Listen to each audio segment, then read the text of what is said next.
Hi everyone. It is March 14, 2026, and we're going to spend a few minutes in the Word. If you can hang around for 10 or 15, that's all it's going to take. We are in our last day of reading from the Holman Christian Standard Bible, and tomorrow we will switch to a new version, but we will continue on in the book of Deuteronomy. Speaking of Deuteronomy, today we are reading chapters 8, 9, and 10. And it sounds and feels like a lot of review, and it is, but this is the next generation, and they need to be reminded and told one more time before they are allowed to cross over into the promised land. So here we go. Deuteronomy chapters 8, 9, and 10 from the Holman Christian Standard Bible. You must carefully follow every command I am giving you today, so that you may live and increase and may enter and take possession of the land the Lord swore to your fathers.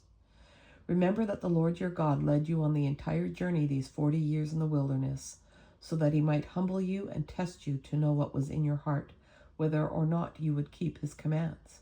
He humbled you by letting you go hungry, then he gave you manna to eat, which you and your fathers had not known, so that you might learn that man does not live on bread alone, but on every word that comes from the mouth of the Lord.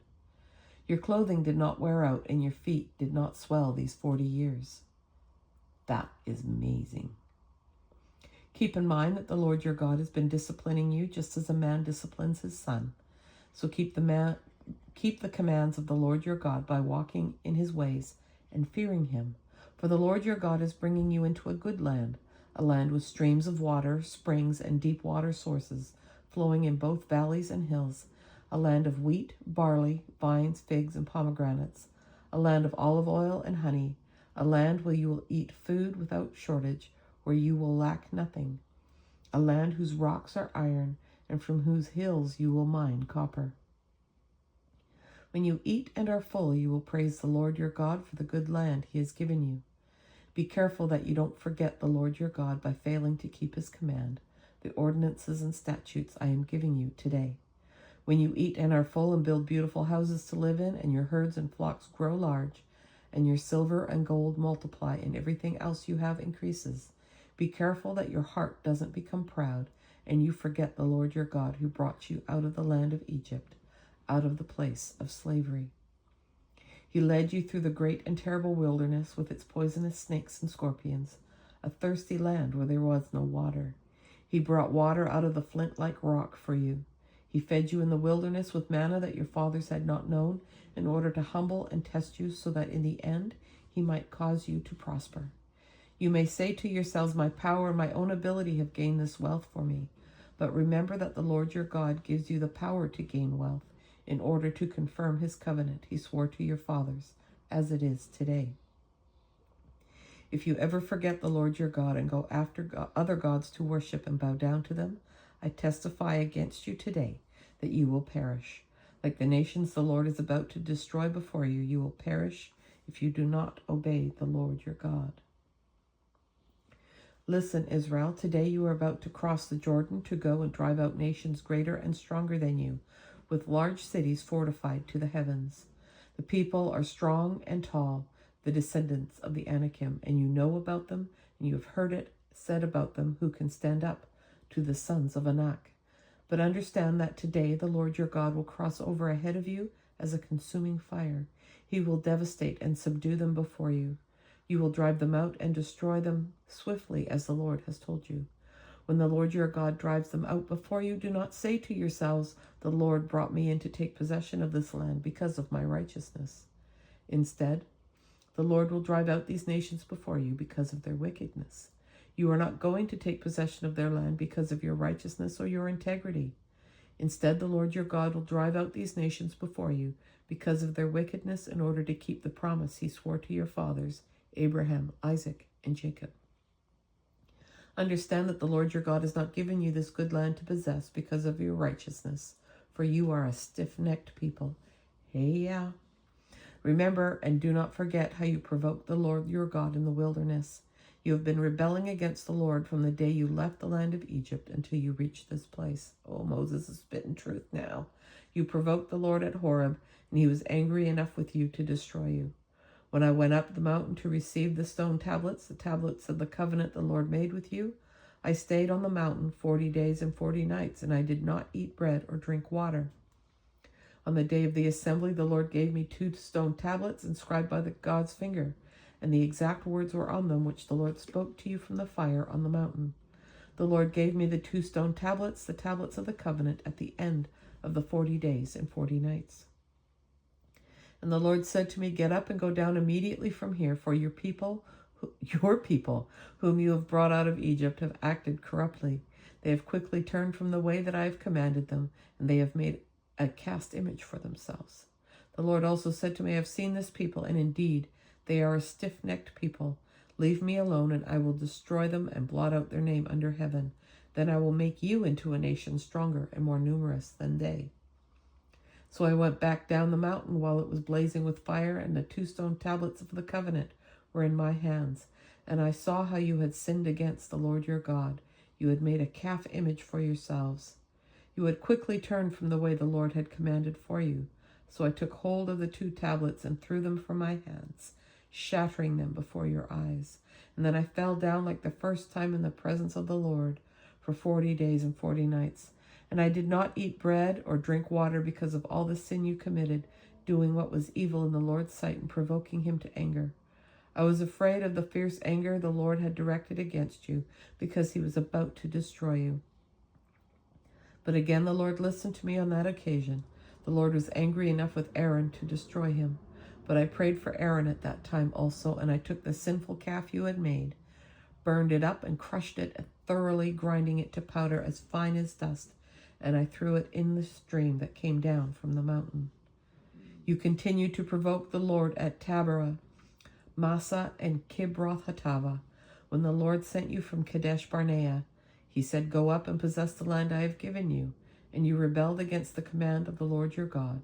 You did not believe or obey him. You have been rebelling against the Lord ever since I have known you. I fell down in the presence of the Lord 40 days and 40 nights, because the Lord had threatened to destroy you. And I prayed to the Lord, Lord God, do not annihilate your people, your inheritance, whom you redeemed through your greatness and brought out of Egypt with a strong hand. Remember your servants Abraham, Isaac, and Jacob. Disregard this people's stubbornness, their wickedness, and sin.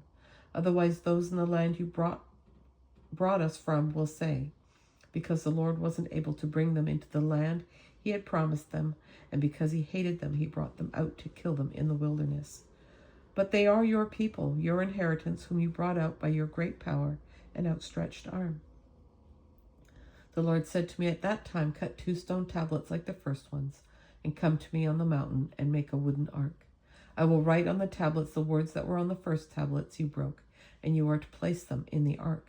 So I made an ark of acacia wood, cut 2 stone tablets like the first ones, and climbed the mountain with the 2 tablets in my hand.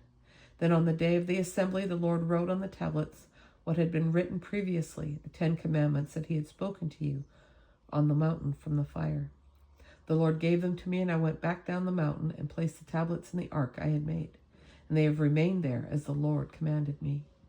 The Israelites traveled from Beeroth Bene Jaakan to Mosera, and Aaron died and was buried there, and Eleazar his son became priest in his place. They traveled from there to Gudgoda, and from Gudgoda to Jotbathah, a land with streams of water. At that time the Lord set apart the tribe of Levi to carry the ark of the Lord's covenant, to stand before Yahweh to serve him, and to pronounce his blessings in his name as it is today. For this reason Levi does not have a portion or inheritance like his brothers. The Lord is his inheritance, as the Lord your God told him. I stayed on the mountain 40 days and 40 nights like the first time. The Lord also listened to me on this occasion, and he agreed not to annihilate you.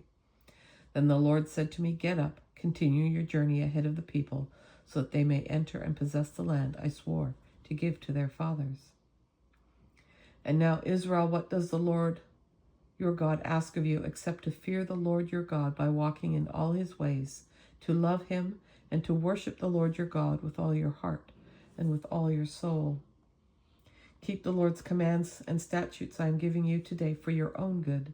The heavens, indeed the highest heavens, belong to the Lord your God, as does the earth and everything in it. Yet the Lord was devoted to your fathers and loved them.